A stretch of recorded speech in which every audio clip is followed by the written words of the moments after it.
So we have here the NCAA women's basketball scores for Wednesday, February 19th, 2025. So we have here Minnesota getting the 21 seed in the Big Ten. 28 overall, 80 in Big Ten play with a 74-61 win over Purdue. Minnesota is 12th in the Big Ten. They are 12th in the Big Ten, despite being 8-8, 500. That just shows you how good the conference is as a whole. Because there's a bunch of teams with 9 wins. Michigan State and Michigan. Indiana State. And 6 Nebraska and Oregon and 7. Alabama 9 and 7. Or Iowa and 7. There's a bunch that play today, but there's a bunch that play tomorrow as well. So. And then Minnesota. And then Minnesota has their week off. So they'll not play again until 26th. So they'll get their week off. And then we have New Mexico beats San Jose State 50-48 with 6:57 to go. Number 19 Baylor are going to go improve to 23-5, 13-2 in the Big 12. While Colorado falls at 17-9, 8-7 in the Big 12 play. They're down 76-30. They're up 76-30. Number 19 Baylor's. Number 22 Michigan State 31. Number 40 USC 41 on Peacock in the Big 10. And we have UConn, number 5 UConn, 15-1 Big East, 91 they beat 10-5 in the Big East, 18-8 is a WBIT team, for sure. I don't think they'll be an NCAA tournament team. They might though, but I don't see it though. I mean, they're on the edge though, kind of. 81-49. E266 number 10 TCU over Arizona State. 65-62. Creighton rallies back. In that second half. In that fourth quarter really is when they were down. And they were down 5. In that fourth quarter, start of the fourth quarter, and they win 65-62. Air Force played Kids Day at Utah State, and Utah State gets the victory, or Air Force gets the victory on Utah State's Kids and Education Day. They're playing in front of the kids crowd, like they do more than they watch a women's basketball or men's basketball game, or like a volleyball match or some sporting match, and do other things at the camp, like the campus, So it's like an education day, but then you also have some fun watching like a sporting event there, which a lot of the schools do. Whether it's early in the season, late in the season, especially in the basketball world, they do that a lot more. And Utah, especially for a home, for the home games, they don't do it like a neutral site game, or maybe like a tournament or something like that. They just do it for like a regular non-tournament game. There, which is also 82-77 Air Force wins San Diego State on their Kids and Education Day. They blow Nevada 72-43. VCU blows St. Bonaventure 81-37. 87-62. Massachusetts beats Loyola Chicago. Richmond proves a 14-1 Langton. 23-5 overall. 67-57 over George Washington. Winthrop 60-55 over Presbyterian. High Point showed by their 11-3 in the Big Salt with a 60-52 win over Charleston Southern. Lehigh proves to have 13-1, 22-4 in the overall 31 Peachtree League play though. So that's really the big one. 31 Peachtree play being dominant Peachtree. Showing why they're one of the best teams in Peachtree, one of the best mid-majors. 73-59 win. 69-58. Texas State beats Louisiana. 64-58. Coastal Carolina survives over Georgia Southern. Holy Cross beats Lafayette 83-42 in a vote. Buffalo survives over Kent State. They were down to start the fourth year. They were down by 5. And then they win by 6. And they improved to 2 for 10-3 in the MAC. Oh, Miami and Buffalo still, I don't believe they're an NCAA tournament team unless they win their conference tournament, but they should be able to be in the WBIT or the WNIT, for sure the WNIT. If I wouldn't be surprised if they're in the WBIT. Miami, Ohio, 70-58 over Akron. St. Joseph's falls this round, 70-65.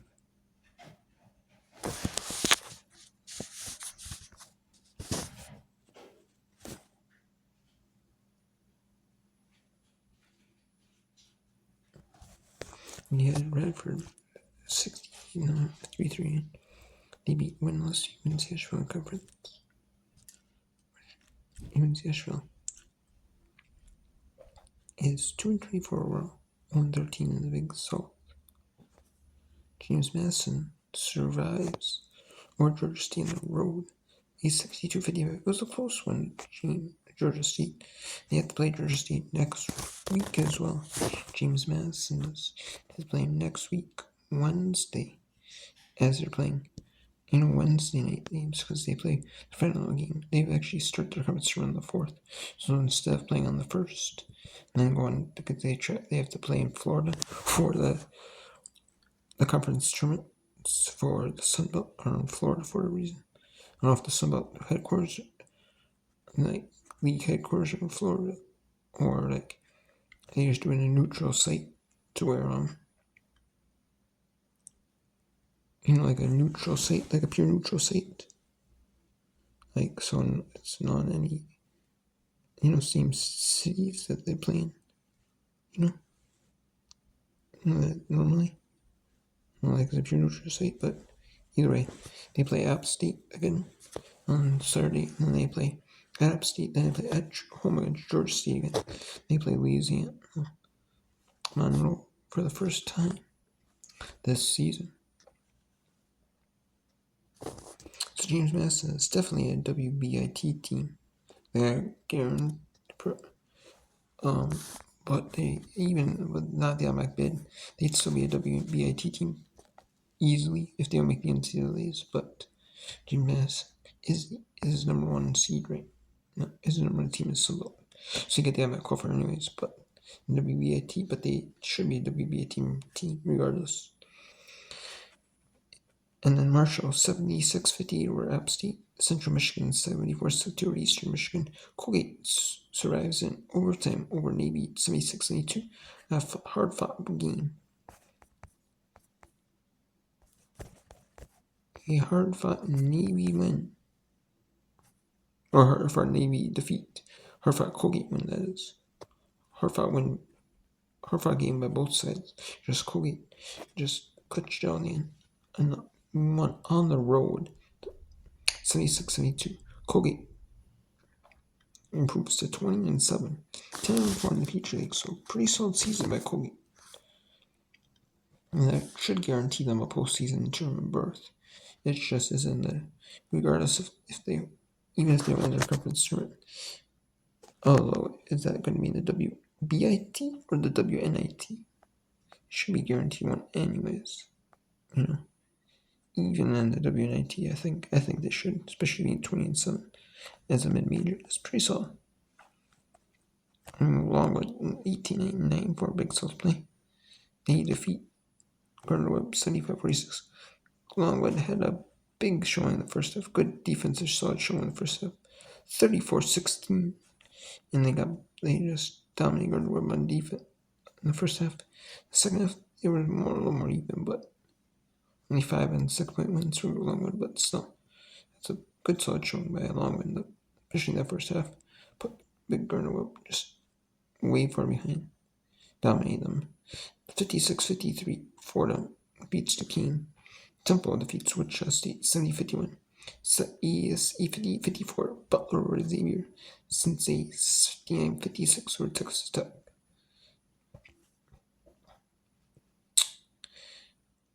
Villanova 70-65 over Georgetown. 55-38 Boston University over Maryland. Army is a win away from 20 wins. 19-5, 11-3 at the Patriot, with a 63-43 win over American University. Toledo gives Ball State their first conference loss. That's right. Toledo knocks Ball State from the conference record unbeaten. There was still a handful of teams in conference play that were unbeaten, in conference play. And Ball State was one of them. And they fall to Toledo on the road. Toledo was at home, and they survive. And it was tied 1 in the fourth quarter, but Toledo wins the fourth quarter by 4 points. They win 70-66. Ohio beats Northern Illinois barely 74-70. 70-63. Bowling defeats Western Michigan. Wright State over Oakland is 60-53. 77-70. Milwaukee over IU and Indianapolis. Green Bay takes on Cleveland State. Cleveland State helped out Green Bay by giving Purdue Fort Wayne their first loss in conference. And then Green Bay defeats Cleveland State, so Purdue Fort Wayne. Now, that game with Purdue Fort Wayne is a must-win it was probably going to be a must-win for both teams. Because Cleveland's Purdue Fort Wayne only won by 1 point. We're coming on like tiebreakers. If they both split. Who had the overall, who has one, more points. So there's going to be whoever won the second game. But now this game comes with that's some huge game regardless. But Cleveland State can't defeat upset Green Bay though. 59-50. I wouldn't be surprised if Cleveland State won but Cleveland State does have a few more losses than Green Bay and Purdue, so. But it was still a hard-fought game by both sides. Tulsa defeats Tulane 73-54. Iowa State beats Houston, but they only dominated really in the second quarter. By almost 24-13. And otherwise, Iowa State did not have a super good showing. 64-53 in a game like that, Iowa State and Houston. You expect that from Iowa State or a team like Houston. You should, but sometimes that happens. You play close to those teams. You have to grind out, and that's what Iowa State did. Marquette 69-51 over Providence. 72-63 St. Louis. Memphis upsets UAB 80-71. 65-57 Arizona over BYU. Nebraska in overtime defeats Oregon 94-90. 74-51. Utah Valley blows out Utah Tech, especially with that dominant third quarter. 26 for Utah Valley. That really blew it open. 66-57 South Alabama Southern Miss. 68-48 Colorado State over Fresno State. Colorado State Bruce 11-3 in the Mountain West. 27 overall. In Southern Utah, on paper, you would have thought Abilene Christian was the better team. They were 5-5 in the conference. Southern Utah was 4-8. And they were 16-9. And their overall records, Abilene Christian was much better. We thought, okay, Abilene Christian should win this one. But no, Southern Utah pulls off the upset, 49-46 over Abilene Christian. And tomorrow we have some whip runs. We have here a bunch of whip runs here. With games on at 5 Eastern, 6 Eastern. And we have, we'll go through the games. We have some big games. Like future matchups. That predicts, and then you see the future matchup at 5 Eastern. And it's always ESPN. We have UOB Vermont and the Americas at 6 Eastern. We have some good OVC matchups. In the North, Eastern, Southern Onion. We have Siena, good top team. Purdue Fort Wayne. Tennessee Tech. Then we have Cleveland Duke. That's a featured EC matchup on ESPN 2 at 7 Eastern. Ohio State, Indiana, Peacocks, Eastern. Easier to protect Drake teams. We have Drake, Missouri State, Villanova, Missouri State. We have Southeastern training with 17 with Southland. Undefeated Southland still. We have top team is Alabama, training for 20 wins in the season. We have some NEC battles, teams vying for top 8 in the NEC to make the conference tournament and for host the conference tournament. Quarterfinal at least a quarterfinal. You're not going to host every round. That's fairly Dickinson, but still, you can host a quarterfinal. Wait, try to get at least a quarterfinal host, not a semifinal host as well if you win. That'd be awesome. In Central Connecticut, Stonehill, St. Francis, PA, they're all in that. Mercier's could be in that as well, depending on what happens. On series vying for a top 4 in the Metro Athletic Conference. You have Iona, and you're trying to get closer towards the top. You have to play a first round game to get an easier first round opponent. Fairfield, trying to go 16 on the Metro Athletic Conference.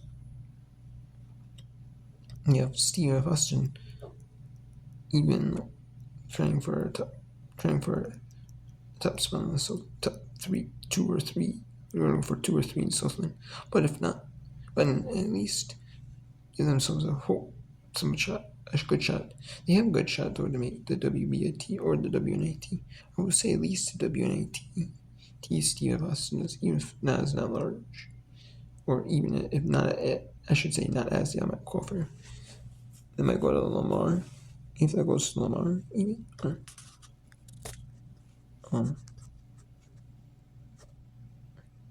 yeah, that might go to Lamar, but still, WAT or the WNAT I might go for. WBAT I might go for will go to these years if they lost their conference tournament, and then that would guarantee if like say Lamar happened to win a conference tournament, Celtics would go to WBT, and Steve Austin would go to the WNAT. But Steve Austin should make it anyways. We have Maryland and Northwestern featuring in the Big Ten Southeastern. We have Belmont, Illinois State, Troy, your top team. So we have a good shot. 1 loss for Central Reds on the East, trying for 20 wins in the season. And Florida Gulf Coast, one of the top mid majors in the women's basketball world. That's 2 teams out. The winner will be in first place, or we have tiebreakers. And how much did Central Arkansas lose?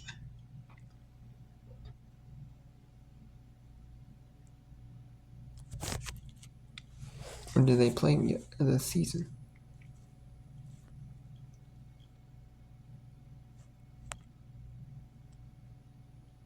No. Looks like Central has not. They have not played yet this season. Their only loss was to Bellarmine, so this is for. They're not going to play at all until the conference tournament. So winner will be in first place in the Eastern, which is that's a big time show in the Eastern. Lamar's incredible word battling for a top 4 spot. Steve Lamar trying to keep in second. Get East Hole on WNIT qualifier in the regular season. Now Tennessee battling for a top. George Mason Davidson. That's a top 8-10 matchup. Good implications for postseason tournaments like the conference tournament. So those postseason tournaments like the NCAA, especially for George Mason, as not large, or Davidson for the WBAT. Probably WNAT most likely based off their overall record. We have a feature matchup in ACC Stanford and Virginia Tech Eastern. We have Cyril Roberts, North Dakota State vying for top 4 seats in the Summer League tournament. We have featured either Georgia LSU and the SEC at Eastern. And we have San Francisco, Washington State, Portland, Santa Clara, Oregon State, Pacific, St. Mary's, Gonzaga. They're all fighting for increase their seeds in the conference tournament because you especially got San Francisco, Santa Clara, Oregon State, Pacific, St. Mary's, and then you got all of them are in a log jam. And then you got Gonzaga, Portland, Gonzaga trying to fight for the top spot. but St. Mary's, Oregon State, San Francisco are all tied for fourth. St. Mary's, then Oregon State, then San Francisco, then St. Clair Pacific. So you still got, with a few games left, you still got time to increase, to mix up. So then you got UC Irvine. You know, Riverside Beach, since they're so close, maybe is that a conference quarterfinal? Who knows? Irvine. You know, in Northern Iowa, or Northern Arizona, trying to stay in second place. But, you know, Montana State does have the off day. But can they stay in second place in Northern Arizona? We have Illinois, number 25 Illinois, ranked in the Big Ten. I'm taking number 3 UCLA. The 9th star Big Ten. Illinois wasn't ranked. So can Illinois prove that they're deserved to be staying in top 25? And which they should, even if they, as long as they don't get blown out and play competitively on the road, they should still be ranked, or at least receive votes. And then we have, and yeah, that's it. So yeah, so there's a bunch of top matchups here in conference, between teams in conference play and non-conference play. Then we have Arkansas State at Old Dominion. That was scheduled to be a Kids Day game at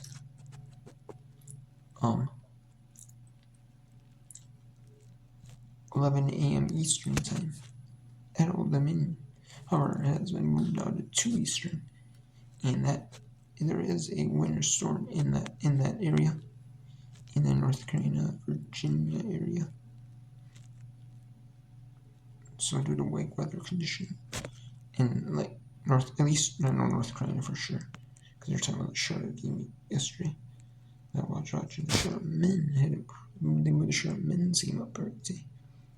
So if they're driving, if Arkansas State is driving through, maybe if they're driving through parts of North Carolina to get to Virginia, maybe having travel delays, so they're pushing that game back just a little bit. So I don't know if there's some tons of travel times in the more specific. Let's see.